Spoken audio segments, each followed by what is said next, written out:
तो चलो दोस्तों, हमारा एक बहुत इंपॉर्टेंट टॉपिक अभी चलने वाला है ना। ये कौन सा है, क्या टॉपिक है बताओ जल्दी से। नॉर्मलता। नॉर्मलता अंग्रेजी में कही जाती है क्या, नॉर्मलिटी। ठीक है, इम्पॉर्टेंट टॉपिक है, बोर्ड का जो है फेवरेट क्वेश्चन इस चैप्टर से आते हैं, इस टॉपिक से आते हैं, इसलिए से सब लोग ध्यान से समझेंगे। तो नॉर्मलता क्या होता है, पहले इसकी परिभाषा सीखिए। तो नॉर्मलता क्या है, 1 लीटर विलयन में उपस्थित विलय के ग्राम तुल्यांकों की संख्या। ठीक है, 1 लीटर विलयन है, इस विलयन में विलय के जितने ग्राम तुल्यांक मिले होंगे, इसी को हम इसकी क्या कहेंगे, नॉर्मलता। इसी जो है परिभाषा से हम इसका फार्मूला बनाते हैं कि नॉर्मलता बराबर क्या है, कोई विलयन है, उस विलयन का जो आयतन है, देखिए लीटर बोला जा रहा है यानी विलयन का क्या लेना है, आयतन लेना है। ठीक है, तो विलयन का आयतन, उसमें क्या क्या मिला होना चाहिए, विलय। विलय का क्या, विलय का ग्राम तुल्यांक। ठीक है, तो विलय के ग्राम तुल्यांक की संख्या, ग्राम तुल्यांक की संख्या। देखिए 1 लीटर विलयन में उपस्थित विलय के ग्राम तुल्यांक की संख्या को क्या कहा जाता है, नॉर्मलता कहा जाता है। ठीक है, यहाँ तक आई होप आपको बात समझ में आ गया होगा कि विलयन का आयतन क्या होना चाहिए, लीटर में। तो 1 लीटर विलयन में उपस्थित विलय के ग्राम तुल्यांकों की संख्या क्या कहलाएगी, नॉर्मलता। यानी अगर विलयन का जो आयतन है ये 1 लीटर माना जाए तो नीचे अगर 1 हो जाएगा तो जो ऊपर बचा, ऊपर क्या बचा है, विलय का ग्राम तुल्यांक की संख्या, ये ना बचा है, तो इसी को हम क्या कह देंगे, नॉर्मलता। ठीक है, तो 1 लीटर विलय में उपस्थित विलय के ग्राम तुल्यांकों की संख्या नॉर्मलता कहलाती है। अब हम आगे बढ़ते हैं, इसमें एक चीज आया हुआ है, ग्राम तुल्यांक की संख्या। अब ग्राम तुल्यांक की संख्या क्या होती है, तो ग्राम तुल्यांक की संख्या नॉर्मली आपको क्वेश्चन में नहीं दिया जाता है, लेकिन उसको निकालने का कुछ हिंट दिया जाता है। तो ग्राम तुल्यांक की संख्या बराबर होता है भार बटा तुल्यांकी भार। क्या होता है, भार बटा तुल्यांकी भार। कोई डाउट है? अब अगर ये भार बटा तुल्यांकी भार है तो विलय का ग्राम तुल्यांक क्या हो जाएगा, विलय का भार बटे विलय का तुल्यांकी भार। तो इस फार्मूला में अगर हम रखेंगे तो फार्मूला क्या बन जाएगा, ये फार्मूला बन जाएगा विलय का भार बटा विलय का तुल्यांकी भार, विलय का तुल्यांकी भार। अच्छा देखो, नीचे पहले से ही क्या है, विलयन का आयतन, तो हम यहाँ गुणाम कर देंगे क्या, विलयन का आयतन लीटर में। तो ये हमारा फार्मूला बन जाएगा क्या, नॉर्मलता बराबर विलय का भार बटे विलय का तुल्यांकी भार इनटू विलयन का आयतन लीटर में। बोले यहाँ तक किसी को कोई डाउट है? आगे बढ़ते देखिए, अभी फार्मूला कंप्लीट नहीं हुआ है, थोड़ा और अच्छे से समझने के लिए थोड़ा सा इसे और डिटेल में पढ़ते हैं। क्या इसमें है, तुल्यांकी भार।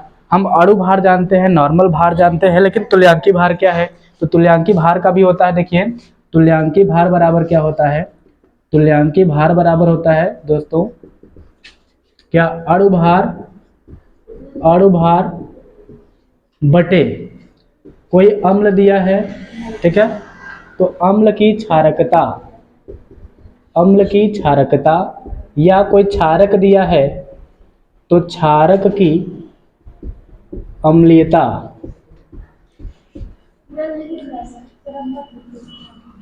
नहीं दिख रहा है क्या पूरा? चलो मैं बोल दे रहा हूँ, सुन लो एक बार। ठीक है, तुल्यांकी भार बराबर क्या होता है, ऊपर हमें रखना है पदार्थ जो भी दिया रहेगा उसका अणु भार रखना है, और नीचे अगर वह पदार्थ अम्ल है तो उसकी क्षारकता कितनी होती है, अगर वह क्षारक है तो उसकी अम्लीयता कितनी होती है। अब यहाँ पर थोड़ा आपको जो है डाउट हो रहा होगा कि ये सर अम्ल की क्षारकता, क्षारक की अम्लीयता क्या है, तो मैं आपको बता दूं। देखिए कोई अम्ल जितने H+ आयन देता है वही उसकी क्षारकता कहलाती है। जैसे अम्ल मान लो HCl है, क्या है, HCl, तो एक HCl कितने H देगा, एक H देगा ना, एक HCl एक H+ आयन देता है, तो इस अम्ल की क्षारकता कितनी होगी, 1। जैसे H2SO4 है, उसमें से कितने H निकल सकते हैं, 2, तो इसकी क्षारकता कितनी होगी, 2। तो इस अम्ल की क्षारकता समझ पा रहे हो, तो अम्ल की क्षारकता का मतलब कोई अम्ल कितना H+ आयन दे सकता है। इसी तरीके से क्षारक की अम्लता का मतलब कोई क्षारक कितने OH- दे सकता है, समझ पा रहे हो। जैसे अगर मैं कहूँ बताओ NaOH की क्षारकता अम्लता कितनी है, NaOH की अम्लता कितनी है, तो NaOH कितना OH निकालेगा, एक ही OH निकालेगा, तो इसकी अम्लता कितनी होगी, 1। अगर मैं कहूँ कि MgOH का होल ट्वाइस, इसकी अम्लीयता कितनी होगी, तो 2, क्योंकि 2 OH है तो 2 OH निकलेंगे। समझ पा रहे हो, तो अम्ल की क्षारकता और क्षारक की अम्लीयता समझ पाए। तो इस तरीके से हम क्या निकाल लेंगे, तुल्यांकी भार, और फिर इस फार्मूले में रखेंगे और फिर आसानी से नॉर्मलता को ज्ञात करेंगे। पूरा कंसेप्ट समझ पाए, नॉर्मलता क्या है एक बार फिर समझ लो। अगर विलयन का आयतन 1 लीटर माना जाए तो ऊपर क्या बचेगा, विलय के ग्राम तुल्यांकों की संख्या, यानी 1 लीटर विलयन में उपस्थित विलय के ग्राम तुल्यांकों की संख्या क्या कहलाती है, नॉर्मलता। कैपिटल N से रिप्रेजेंट किया जाता है, दिखाया जाता है। और हम जानते हैं कि ग्राम तुल्यांकों की जो संख्या होती है इसे कैसे निकालते हैं, भार बटा तुल्यांकी भार। और तुल्यांकी भार जो होता है ये क्या होता है, अणु भार बटे अम्ल की क्षारकता या क्षारक की अम्लीयता। इस तरीके से करते हैं, फार्मूला में रखेंगे तो फार्मूला आपको मिल जाएगा। बोलो ये बात सबको समझ में आ गई है? अगर आपको समझ में आ गया है तो चलिए इस पे कुछ क्वेश्चन करते हैं, ठीक है। देखते हैं क्वेश्चन कैसे आता है और क्वेश्चन हम लोग कैसे करेंगे, ठीक है। दिख रहा हूं?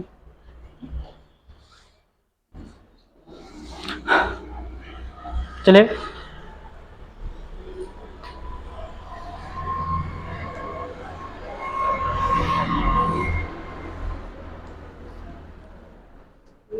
अब क्वेश्चन में जो है देता हूं और हम लोग ट्राई करते हैं, एक बार देखते हैं कि कैसा क्वेश्चन आता है, क्या आप आसानी से कर सकते हैं या कोई जो है कठिनाई आपको आती। बढ़िया, आगे रफ करें इसको। चलिए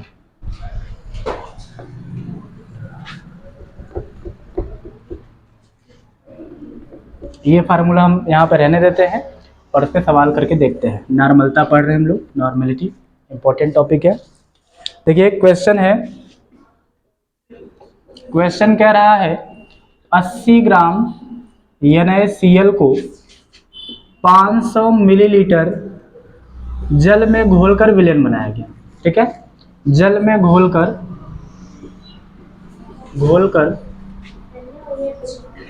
विलयन बनाया गया, ठीक है। चलो अच्छा NaOH ले लो यहाँ पर ताकि आपका कैलकुलेशन अच्छा आ जाए। NaOH विलयन बनाया गया, इसका आप नॉर्मलता बताओ, है ना।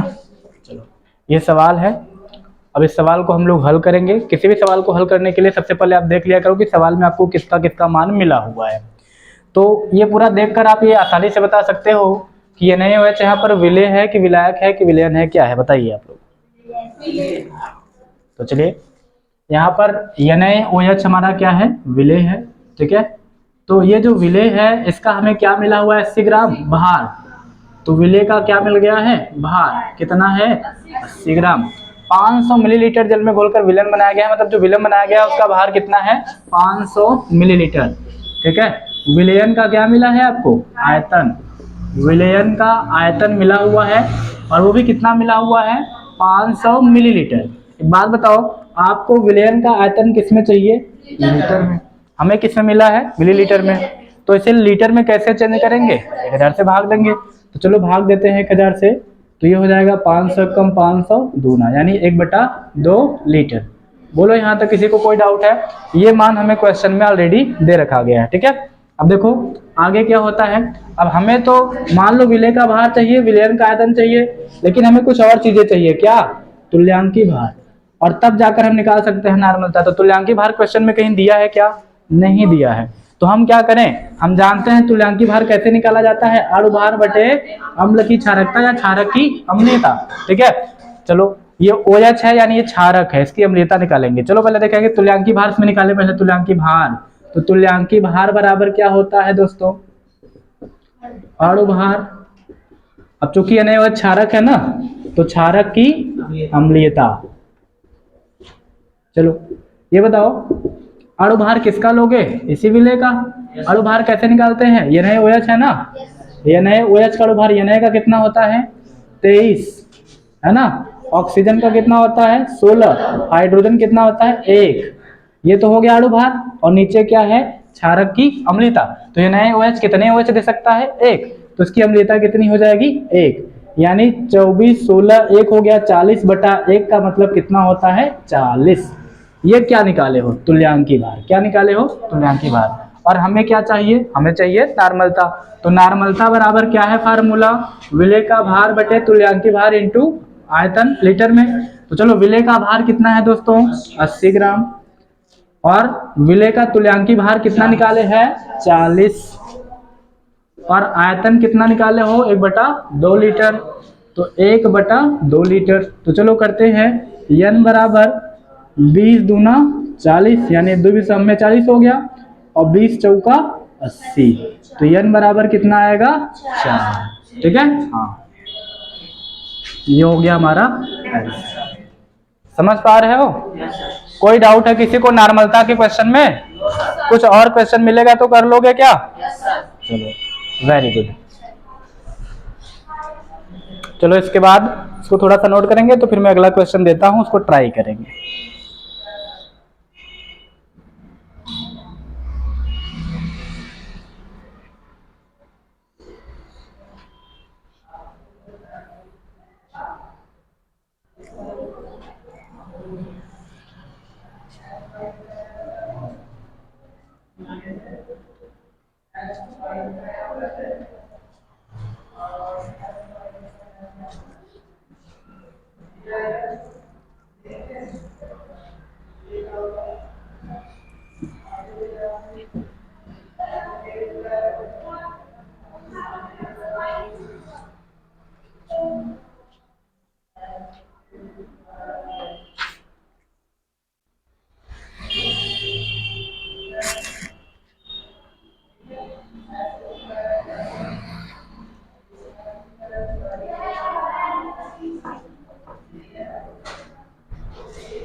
चलिए क्वेश्चन देते हैं, और जो है क्वेश्चन को आप लोग ट्राई करेंगे, है ना। क्वेश्चन लिखिए, क्वेश्चन लिखिए 98 ग्राम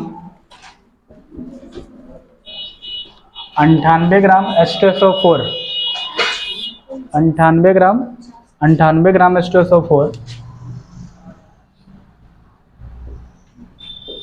H2SO4 को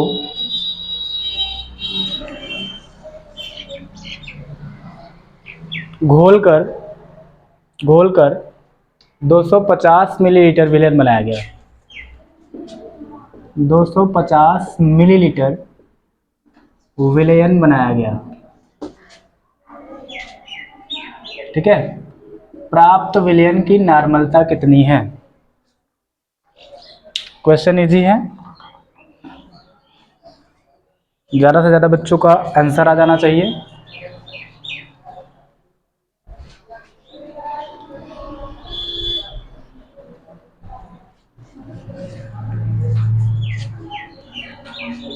चलिए ट्राई करिए जल्दी से,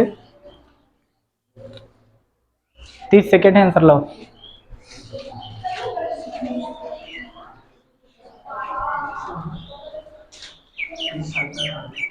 सल्फर 32।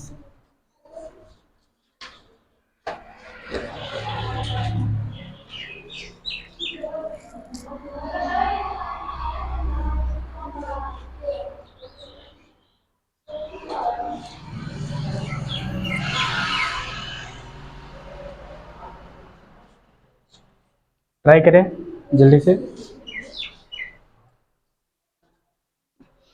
नॉर्मलता वाले सवाल आपके बाएं हाथ के बाएं उंगली के बाएं तरफ का हो जाना चाहिए। अब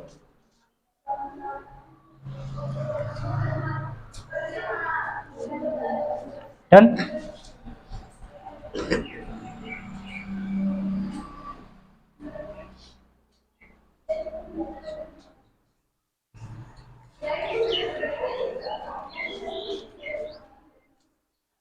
हो गया, हो गया। चलो चेक करते हैं, तो हमें क्वेश्चन में क्या क्या मिला हुआ है। H2SO4 विलेय है जिसे घोलकर विलेन बनाया गया है। ठीक है, तो हमारा जो विलेय है, विलेय का हमें क्या मिला हुआ है, भार मिला हुआ है। H2SO4 विलेय है। ठीक है, विलेय कौन है, H2SO4। इसका हमें भार मिला हुआ है, कितना है 98 ग्राम। ठीक है, उसके बाद क्या मिला है, हमें साथ में मिला हुआ है विलेयन का आयतन, विलेयन का आयतन यानी वॉल्यूम ऑफ सॉल्यूशन कितना है 250 ml। इसको हमें किस में चाहिए, लीटर में चाहिए। लीटर में चेंज करने के लिए क्या करेंगे, 1000 से भाग दे देंगे, 250 कम 250 और चौका 1000 यानी 1/4 लीटर, ये आयतन है। ठीक है, अब चूंकि हमें तुल्यांकी भार भी चाहिए तो अणुभार भी चाहिए, तो अणुभार भी लगे हाथ निकाल लो। विलेय का अणुभार,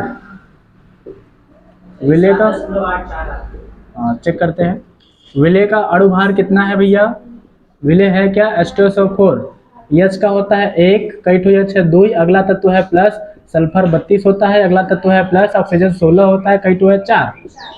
तो इस तरीके से 2 + 32 + 16 चौका 64 जोड़ देंगे, पूरा आएगा 98। ठीक है, तो ये तो अणुभार निकल गया।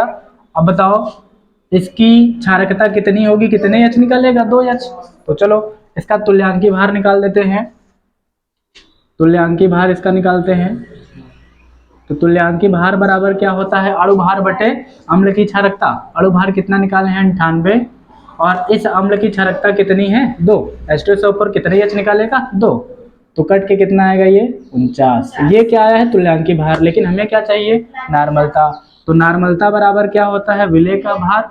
तो विलेय का भार कितना है 98 बटे विलेय का तुल्यांकी भार कितना है 49 इंटू आयतन, हाँ आयतन कितना है 1/4। तो चलो ये बटा कहाँ चला जाएगा बेचारा, ऊपर चला जाएगा। 49 एकम 49, 49 दूना 98। तो n बराबर देखो ये 2 है और 4 ऊपर साथ में आ गया है, तो 4 दूना कितना आया है 8 आंसर। क्या सबका यही आया है, नहीं आया तो करेक्ट करें, सबका सही होना चाहिए। ठीक है,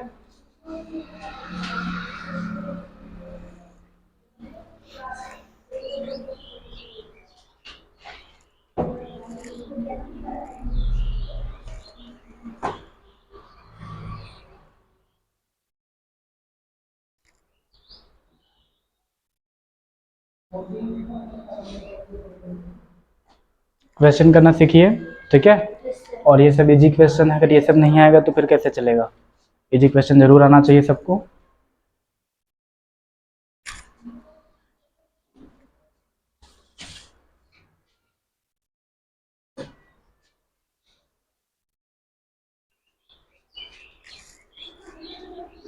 डन, ओके। अब देखिए नेक्स्ट टॉपिक जो है छोटा सा है, इसको कंप्लीट करते हैं, फिर वीडियो भी कंप्लीट हो जाएगी, क्लास भी कंप्लीट हो जाएगा, और वह है नार्मलता और शक्ति में संबंध। ठीक है, तो रफ करें इसे।